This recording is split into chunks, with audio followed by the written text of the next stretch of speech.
Welcome to the Bite-Sized Brilliance Podcast. I'm your host, Dr. April Darley, and I recently had a friend give me a call because she wanted to get a little insight.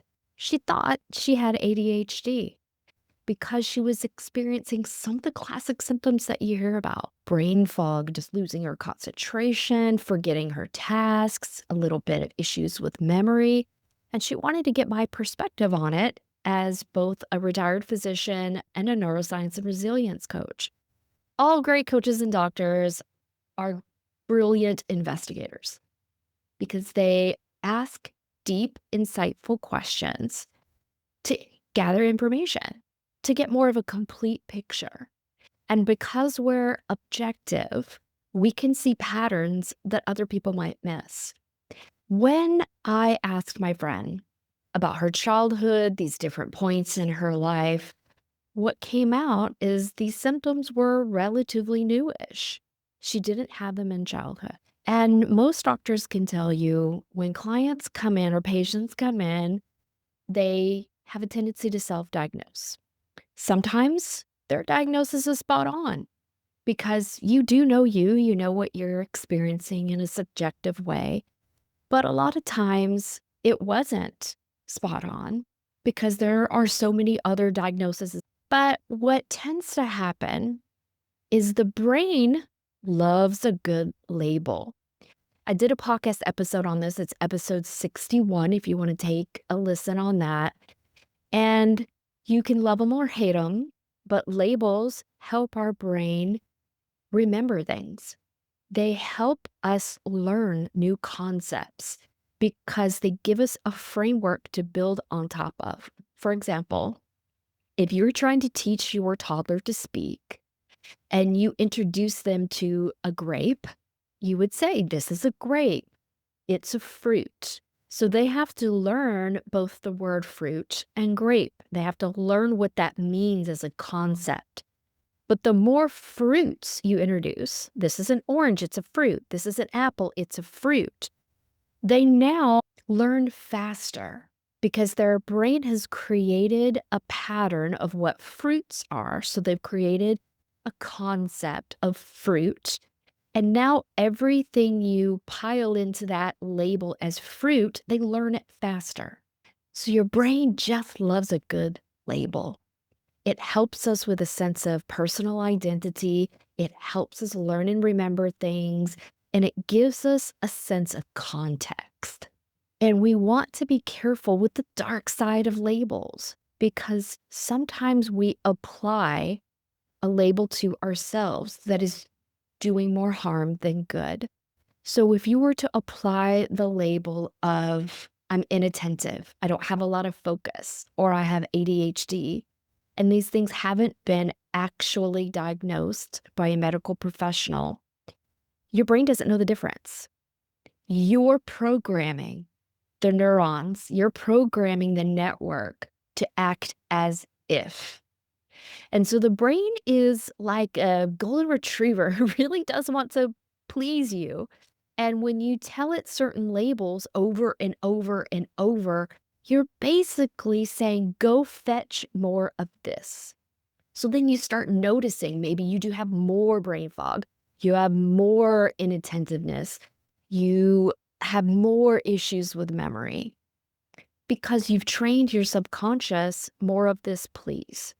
And it's because of an attachment to a label. It's weird, but that's how the brain works.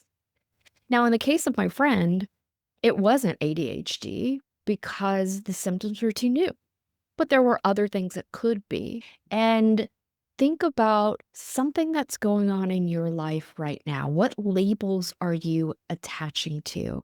And when it comes to something like memory, other things that can have the same sort of symptoms with loss of focus, decrease in memory capacity, getting distracted easier, come down to habits instead of biology or physiology, like what you would see in actual diagnosed ADHD.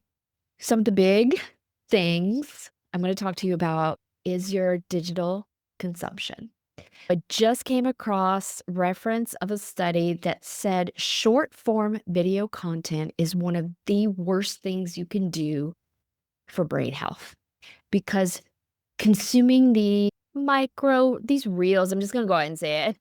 Like Instagram can hate me, but these YouTube shorts, these little Instagram reels where they're 30 seconds, 90 seconds, a minute, and just doom scrolling, it's giving your brain burst, burst, burst, burst of dopamine, and you're depleting your dopamine supply quickly through artificial means instead of through sustained means like crossing off something on a checklist, going to lunch with friends. These are natural sources of dopamine.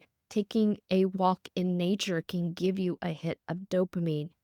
But our digital habits, the doom scrolling, we are training ourselves to burn through dopamine supply quickly. And dopamine is addictive. The more you use it, the more you want. But like any brain circuit, the more you use it, especially when it comes to addictive habits, the less effective it becomes. So your intention to just pop on social media for 5 seconds, half an hour, you didn't even know.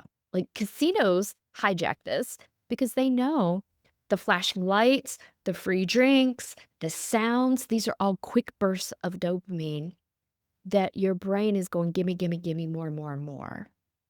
So if you are struggling with inattentiveness, really take a serious look and consider a digital detox for yourself. That is limiting online time, deleting social media apps off your phone, and just being aware. By me saying this, you listening to this podcast, awareness is the first step to any sort of change.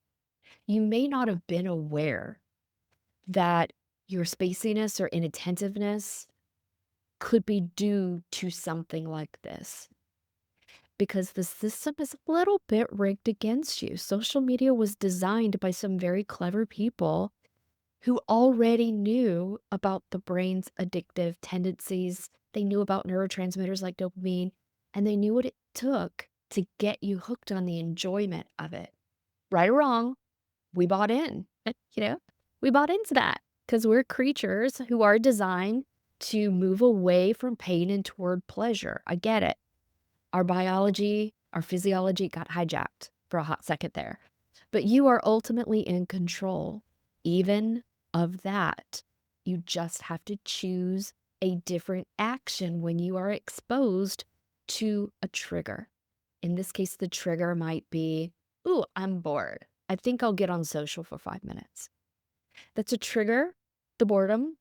The action would be you go on social. The reward is your dopamine. So much of life runs on automatic pilot of trigger, habit, reward. Now that you're aware that three-part system exists, you can make some different choices. The best choice to change this is the trigger. Stay away from your triggers if you can, but if you can't, try to catch it in the second step. Even if you're exposed to the trigger, you can still choose a different action. You don't have to pick up the phone for social media. This is important to note. Steps 1 and 2 are the best place for you to make changes to your habits in your life. If you hit step 3, the dopamine has already been released, it's a little too late. So you've got to catch it earlier before you get the reward. I know we all like rewards, but when it comes to getting hours of your life back, when it comes to getting your brain health back, these are changes that you want to do. So that's step 1. Watch or monitor your online consumption. Step 2 is you want to do brain training. So I asked my friend, are you doing anything to strengthen your cognitive ability? The answer was no. And I hear this a lot, sadly. What I mean by cognitive training, are you doing puzzles? Are you learning a foreign language? Are you reading books that are new? Are you reading long form content? Because here's the truth of the thing. When I was in school, if you're Gen X, millennials, when we were in school, we were taught that paragraphs ideally were around 3 to 4 sentences. Recent marketing courses, I'm talking marketing courses I've taken in the last year, said paragraphs need to be no more than 2 sentences. Ideally, you just do a bunch of little word one-liners and you highlight words. Why? Is because we've lost the ability to focus long enough to read long form content. Why? Because of brain rot from quick dopamine bursts. So, doing brain training, like learning a new language, doing physical puzzles, doing things like Sudoku, hobbies, crafts, knitting, things like this, where you are actively engaging your brain's machinery to build new structures, new neuroplastic connections, to learn things, to keep that prefrontal cortex sharp. It's one of the best things you can do for yourself and your health. Number 3, physical exercise. Look, we all know it, but we have been told we need to exercise from a standpoint of heart health or bone health. But there's a lot of research that's coming out. It's really important for brain health, especially not skipping leg day. Believe it or not, really making sure you bulk up these large muscles in your body have a link to better cognitive health later in life.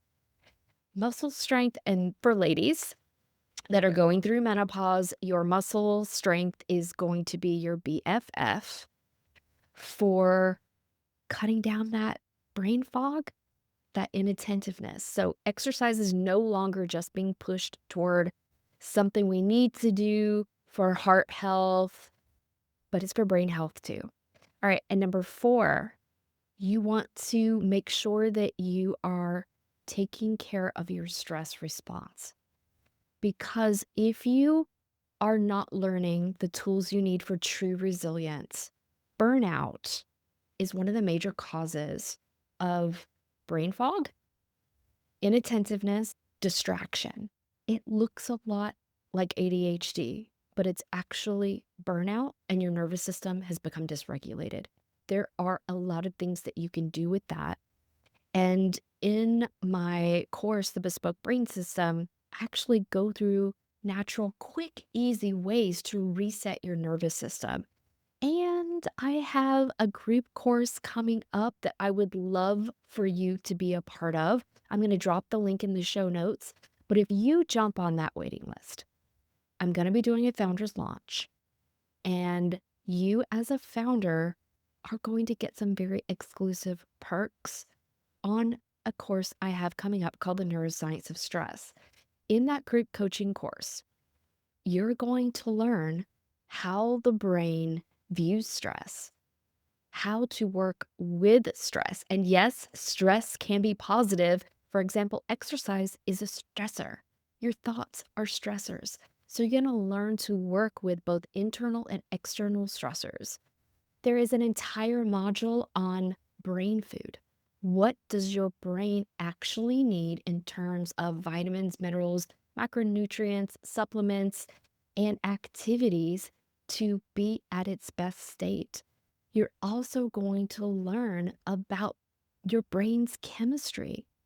You're going to learn, if you don't have the right balance of neurotransmitters, why symptoms like brain fog happen. And this is all going to be covered in my upcoming group coaching course, The Neuroscience of Stress. Sign up to get on my waiting list, and we'll drop that link in the show notes. And just be aware of the labels that you're giving yourself, because every label programs your brain for an outcome. And you want to look at this label and go, is this helpful or harmful to me? Do I want this label to be part of my identity? And if the answer is no, change it. And that is entirely within your control. If you want more help on how to do that, you can also book a free consultation with me at aprildarley.com, and I'll show you what that takes. Until next week, my friends, goodbye.